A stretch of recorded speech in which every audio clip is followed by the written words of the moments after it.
এফালে উৎকট গৰম আৰু আনফালে পানীৰ অভাৱত কৃষকসকলৰ পানীত হাঁহ নচৰা অৱস্থা। এই মুহূৰ্তত মই উপস্থিত আছোঁ চাবুৱাৰ এখন পথাৰত।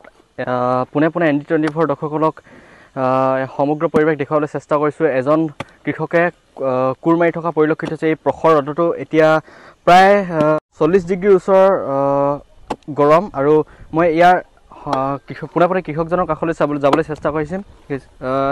যিহেতু এবাৰ ইমান দিনলৈকে পানীৰ অভাৱ হৈ আছে, কি ক'ব, কেনেধৰণে খেতি হ'ব? মই আচলতে কৃষক নহয়। পুৱাই স্বাস্থ্য অৱস্থা বৰ ভাল নহয় আজিকালি, কাম নকৰাৰ কাৰণে। সেইকাৰণে পুৱাই আহিলোঁ, অলপ কোৰ মাৰি দিছোঁ।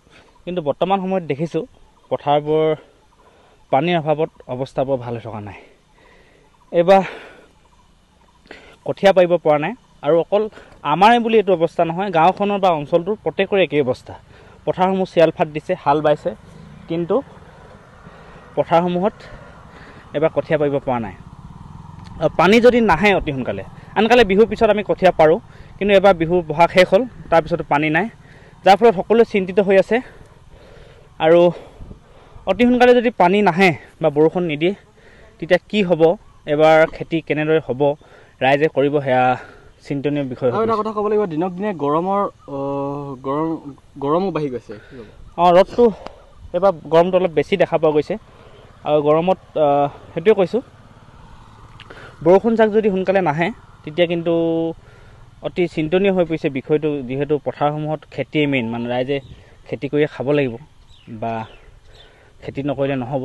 সেইকাৰণে এইবাৰ কেনেকৈ খেতিটো কৰা হ'ব, আৰু বিশেষকৈ কঠীয়া পাৰিব পৰা নাই। কঠীয়াটো কেনেকৈ পৰা যাব, কিন্তু বহুত স্থানত পানী নাই। আমাৰ এতিয়া পানী নাই কঠীয়া পাৰিবৰ কাৰণে, তো সেইকাৰণে পানীটো কেনেকৈ গোটাওঁ সেইটো চিন্তা কৰি থকা হৈছে এতিয়া। আৰু এই পৰিৱেশটো আচলতে কি কাৰণে সৃষ্টি হ'ব পাৰিছে? ইয়াৰ প্ৰদূষণ বা কিবা ধৰণৰ তেনেকুৱা কাৰণৰ ফলত কিবা? সেইটো ক'ব পৰা নাই বাৰু, কিন্তু যিহেতু মূল কথা হ'ল এতিয়া বিভিন্ন প্ৰান্তত এতিয়া ৰাইজে নেদেখাজনৰ ওচৰতে আচলতে ভৰসা কৰিছে, যাতে সোনকালে বৰষুণ যাক হওক, পানী আহক, সকলোৱে সেইটোৱে ভাবি আছে। আৰু দেখা পোৱা যায় যে এই যি সময়ত আচলতে যুৱ প্ৰজন্মই খেতিৰ প্ৰতি আগ্ৰহী নোহোৱা পৰিলক্ষিত হৈছে, আৰু তেনেস্থলত আপুনি এজন যুৱক হৈ কেনেধৰণে কি সাহস পায় এইখিনি কৰিবলৈ? মানে খেতিটো ময়ো বৰ বিশেষ কৰা নাছিলোঁ, কিন্তু শেহতীয়াকৈ দেখিছোঁ আমি কাম নকৰি মানুহবোৰ বেমাৰী হৈ গৈছোঁ। আৰু আগতে মানুহবোৰ বা আমাৰ ককা দেউতাসকলক দেখিছোঁ আগতে পথাৰত যায়, পুৱাই কষ্ট কৰে, সেইটো কাৰণে যথেষ্ট কাম কৰিব পাৰিছিল, বেমাৰী নহৈছিল। কিন্তু আমি আজিকালি কাম নকৰি বহুত বেমাৰী হৈ গৈছোঁ। সেইকাৰণে পুৱাৰ পৰা মই এতিয়া খেতি পথাৰত গৈ অলপ কোৰ মাৰিবলৈ, কিবা কিবি কাম কৰিবলৈ ধৰিছোঁ যিমান পাৰোঁ। আৰু আশা ৰাখিছোঁ খেতিয়ে মেইন। পথাৰত যদি আমি অলপ দেৰি কষ্ট কৰোঁ, খেতিডৰা কৰা হ'ব, শিকিবও লাগে।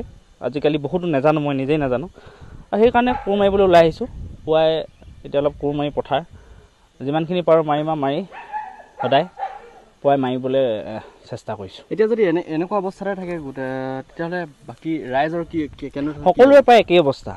সকলোৰে এটাই আশা, বৰষুণ যাক আহক, অলপ পানী হওক, আৰু কঠীয়াখিনি অন্তত পাৰিব পাৰোঁ।